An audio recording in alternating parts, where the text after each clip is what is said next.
선지서 변론 중어 25번째 시간입니다.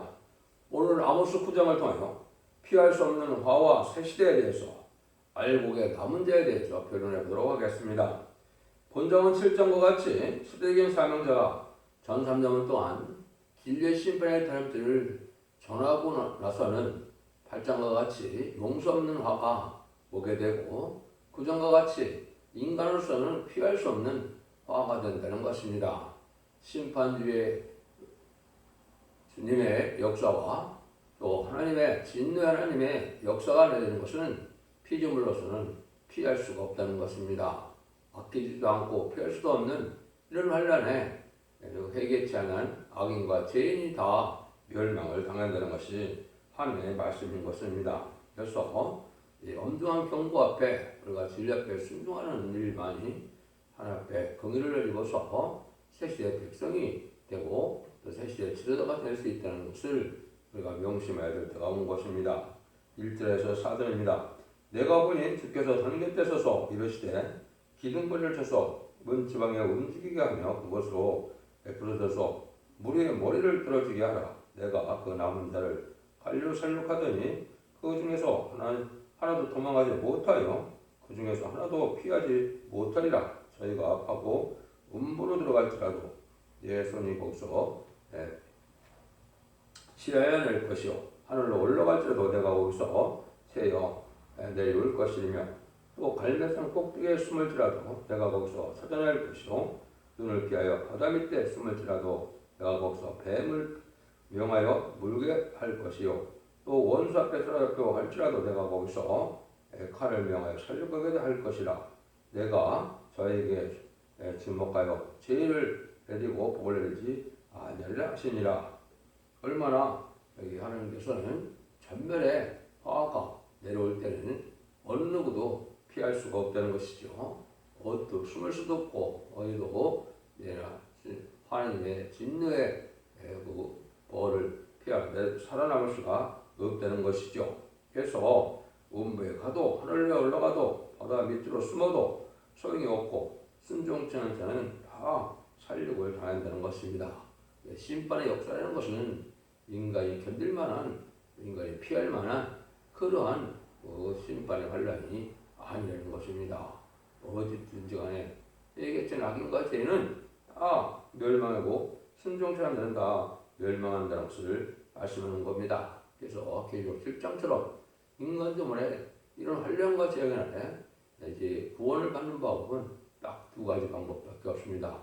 전 3년 만에 완전변의 역사를 할 첫대의 진리 심판에 대한 주님의 말씀에 순종하여 인마진 10만 4천 명이 되어서 변화 성천하여 지도가 되는 방법과 이제는 심판에 대한 줄에 순종하여 이제 신부단정 하지 못하실지라도 순종함으로 예비적으로 서로 인도를 받아서 하나님의 보호와 인도와 양육을 받아서 이제 새 시대의 백성이 되는 방법 외에는 구원의 방법이 없다는 것입니다.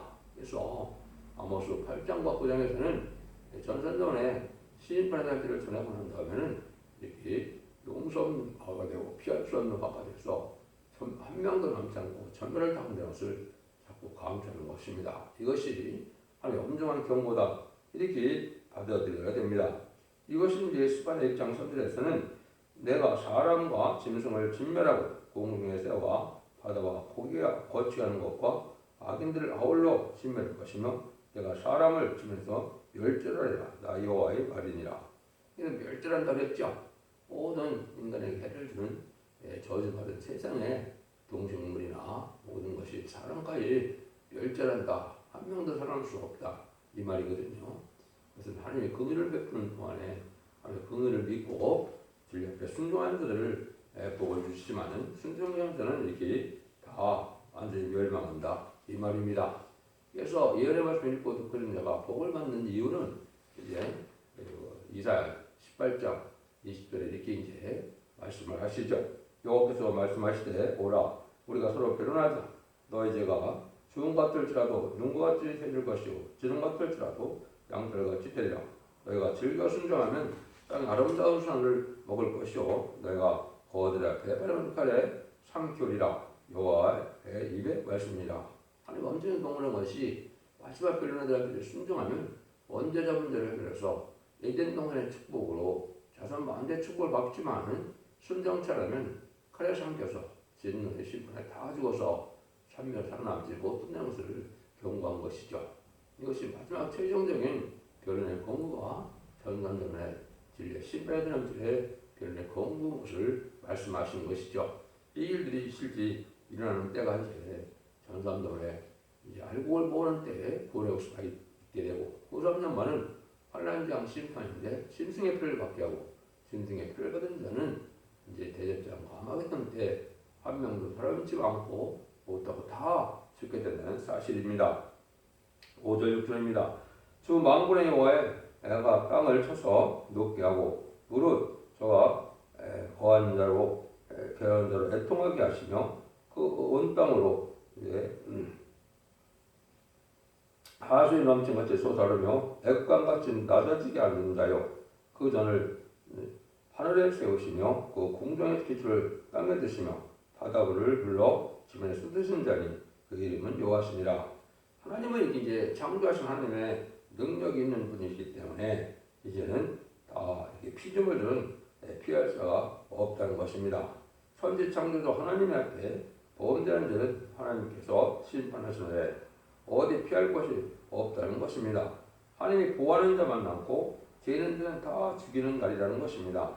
마지막 심판에 다른 뜻의 변론의 공을 듣고 순종하여 예비죄 보호받는 자들이 남은 백성에 대해서 세시에 들어가지 그렇지 않지 않으면 멸망한다 이 말입니다. 그러니까 마지막 한일의 1300년 만에 변론이 시작할 때가 이제 된 것인데요. 그 임박한 이때 그 변론의 경고를 믿고 듣고 순종하는 길밖에는 복받고 남을 자가 없다는 것입니다. 7절 8절입니다. 여호와께서 가라사대 이스라엘 자손들이 너희는 내가 구스 족속 같지 아니하냐. 내가 이스라엘을 애굽 땅에서 불러준 사람을 기르려서 아람 사람을 그래서 불러오게 하지 아니하느냐. 보라 주 여호와가 내가 범죄한 날에 지목하여 지면에서 멸하리라. 그러나 야곱의 집은 온전히 멸하지는 아니하리라. 이는 여호와의 말씀이라. 그러니까 심판의 목적은 죄인을 멸하는 것이지 또 범죄한 자를 멸망시키는 것이지 진리 앞에 순종한 자를 멸망시키는 것은 아니라는 겁니다. 그래서 하나님은 말씀에 순종하는 자는 그분과 자비로서 보호하고 인도해서 구원을 받게 하는 것이 목적이지만 범죄법과 해결치 않은 자들은 멸망할 수밖에 없는 자가 진리의 심판이라 합니다. 계속적으로 그를 강조하죠. 그래서 이제 하나님께서는 죄를 멸하는 것이 하나님의 뜻이기 때문에 먼저는 인간의 개인의 죄에서 이제 멸하는 일이 있고 그다음에는 죄적으로 교회를 완전히 멸하게 되고 그다음에 이제 세상에서 죄를 없이 하는 것이 하나님의 심판의 방법인 것입니다. 그러니까 먼저 저들이 해결받는 이런 은혜에 들어가서 그 죄를 멸하려 그 죄가 없이 하는 자들이 이를 복을 받게 되지 죄를 해결하지 않는 자들은 하나도 살아남지 못한다 이 말입니다. 그래서 죄 있는 자는 이제 용서가 없고 피할 수 없는 이런 환란의 득을 오게 된다. 이걸 강조하시죠. 9절 10절입니다. 내가 명령하여 이스라엘 족속을 많은 곡 중에 치질하기를 곡식을 치질과 차려니와 그 하나의 경에도 땅에 떨어지지 아니하리라. 내가 백성 중에서 말하기를 화가 우리에게 미치지 아니하며 임하지 아니라 하는 모든 죄인은 칼에 죽으리라. 하나님께서는 온 세상을 곡식을 치드리는 것 같이 한 알곡도 이제 남기지 않고 다 하나님의 구원을 받게 하시고 그 나머지는 다 멸망을 당해서 죽이게 된다 이 말입니다. 그래서 알곡된 성도만이 살아난다 이 말이죠. 지금으로 본다면 이제 삼선반석 날이 임박한다니까 정직하고 깨끗하게 살아가는 자들에게 회개가 올 것이고 또 예수를 믿는 자들 중에서는 충성받은 자들이 이제는 세상을 분토같이 여기고 하나님을 기다리고 우리 주님을 사모하는 마음으로 세상에 속화되지 않고 부패되지 않은 자들이 이제 아마 인도함을 받게 돼서 구원을 얻을 것이고 또 이제는 이러한 말세범을 듣는 자들은 숨겨진 우선으로 좁은 길을 하며 목숨을 아끼지 않고 진리 앞에 순종하는 자들이 이제는 실구가 되거나 새 시대의 복을 받게 되는 것이다. 신뢰 앞에 순종차는 어느 누구도 살아남지 못하는 것이 인간 종말의 역사라는 사실을 여기서 강조하는 것이다. 그래서 곡식을 치질랑 같이 일일이 알고 하나씩 다 모신다 그랬죠. 이것이 이제 전산자만의 역사가 37개월 동안은 인마린 신원 4천명을 모게 되고 모게 황충하는 데는 택하자를 해결시키는 역사를 할 때 육적 유대인도 2000년 전에 이제 십자가법을 죽인 예수님이 성경대로 예언대로 오신 메시아이고 그리스도라는 사실을 믿고 이제 알게 되고 깨닫고 회개하여 예비처로 인도받음으로 구원을 받게 되고 또 북방들에게 복음을 듣지 못한 자에게 재앙으로 땅치는 건들로서 복을 마지막 전하게 하고 그때 믿고 순종하는 자들을 예비처로 인도하면 이제 구원의 역사가 끝나는 것입니다. 이래서 모든 알고 보고 난 다음에 이제 복음과 순종하는 자들은 후손들만에 빠져서 진승의 표를 받게 되고 진승의 표를 받은 자들은 대적자가 한방했던 때 전멸을 당하는 것이 심판의 방법이고 하나님의 이제 심판의 비밀이다. 이렇게 볼 수 있는 것입니다. 그래서 우리가 주님께서도 뭐라고 합니까? 다시 성경에 보면 가라지도 내비뒀다가 씻을 때 먼저 단으로 묶어서 불에 태운다 그랬죠. 지금 많은 탈선된 이방교회나 또 탈선된 교회나 2단이나 3단이나 할 수 있는 이러한 진리에 합법적이지 않은 그런 교회 사람들은 지금 바로 곡식을 추수하기 위하여 가라지를 단에 모으는 그런 시절이 지금 온 것이거든요. 이걸 완전히 곤란할 때는 전산전만이기 때문에 전산전만에는 반드시 참된 시온의 무리에 신의 장치를 순종하는 무리에 내려가지 않으면 멸망한다는 사실을 여러분이 아셔야 된다. 이걸 우리가 이제 심판대다. 예수님도 마태복음 25장에 보면 양은 오른편에 그리고 염소는 왼편을 다 갈라낸다 그랬죠. 이것이 바로 이제 전산면에 말과 축적을 가르는 때고 참된 시온의 무리를 구원하여 가르는 때거든요. 이런 때가 이제 임박한 때인데 이것은 심판의 사람들의 평균의 말씀으로 유익의 말씀대로 전해서 순종하는 자들이 야기되고 순종치 않는 자들은 염소가 되어 멸망하게 된다. 이 말이거든요. 그래서 이제 농부가 마치 이제는 알고는 아끼는 것처럼 이 시대는 알고가 쭉종이 알고만 아끼는 심정이지 우리가 씨를 피우고 가꿀 때의 농부의 심정과 심판할 때 농부의 심정은 틀리다는 사실을 아셔야 됩니다. 이것이 심판하는 주님의 심정이나 하나님의 심정을 우리가 알고 거기에 염증의 말씀에 순종하여 하나님의 긍휼함을 입어야 복을 받게 된다는 사실을 아셔야 됩니다. 그래서 씨를 피우고 가꿀 때는 아주 용서하는 마음으로 긍휼하는 마음으로 이제는 농부가 이걸 곡식을 가꾸듯이 하지만 심판 때는 추수 때는 아주 사정없이 타작기를 돌려서 알곡만을 모으는 것으로 하나님의 심정도 그렇다 이 말입니다. 그래서 우리가 그걸 잘 알고 이 시대에 복을 받는 이런 자들이 되어야 될 것을 말씀하시죠. 11절 12절입니다. 그러나 내가 다윗의 무너진 천막을 일으키고 그 틈을 막으며 퇴락한 것을 일으켜서 옛적과 같이 세우고 저희로 에돔의 남은 자와 내 이름으로 일컫는 왕국을 기업으로 얻게 하리라. 이는 이를 행하시는 여호와의 말씀이라. 이제 하나님께서 천년 왕국인 하나님의 나라를 이루어서 남은 종 남은 백성으로 에덴 동산의 축복을 다시 주신다 이 말이거든요. 그러니까 하나님의 심판의 목적도 인간에게 순종한 자에게 복을 주기 위한 사랑의 심정이지 멸망을 원하는 하나님의 뜻이 아니라는 겁니다. 단적인데 하나님의 법에 말씀에 순종치 않는 자는 용서할 수 없다는 것이 하나님의 공의의 법이라는 사실 또한 우리가 알아야 됩니다. 한량없는 은총과 긍휼과 자비와 이런 은혜를 베풀기 원하시지만은 신뢰에 순종하는 자에게는 이제 용서 없는 공의의 심판이 있을 수밖에 없다는 것이 하나님의 말씀이다. 이걸 우리가 알아야 됩니다. 그래서 그것이 이제 계시록 1장 4절처럼 알과 축생을 가고 난 다음에는 그리스도와 더불어 천년 동안 왕노릇 하는 날이 불과하게 오게 되는데 그것이 먼 날이 아니다.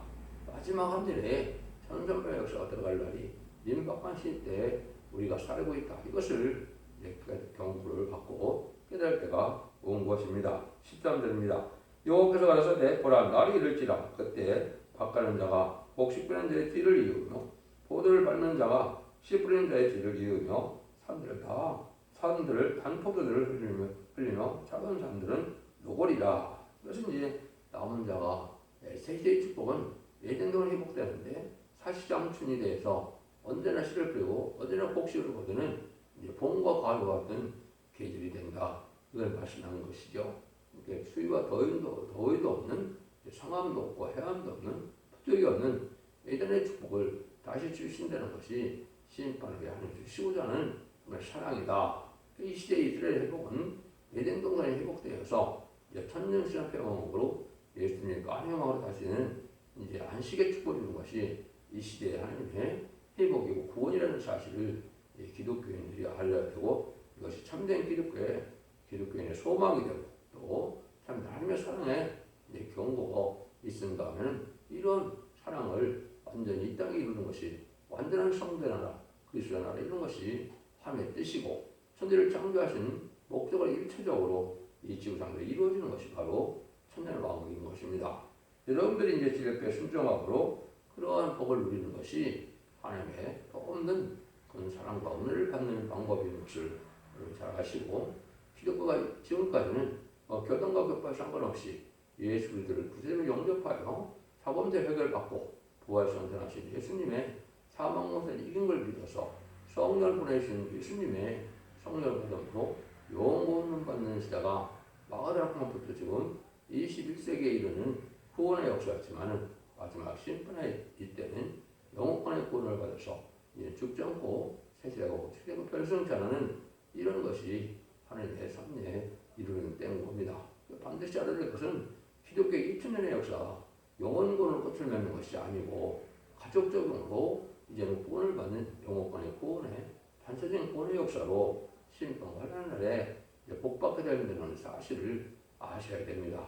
이것이 기독교의 참된 소망이고 하나님의 사랑의 구원의 비밀이 바로 이것이라는 것을 우리가 아셔야 됩니다. 그래서 하나님께서는 심판기에 이렇게 알고를 모으고 난다면은 이제는 진리들을 용서 없이 심판하고 피할 수 없는 심판으로 완전한 나온 백성으로만 세세를 이루는 것이 하나님의 뜻이라는 걸 여러분이 잘 깨닫고 알고 이루는 다윗왕국의 천년의 축복을 드리는 복된 성도님과 종로님이 되기를 예수님으로 간절히 축원드립니다. 아멘.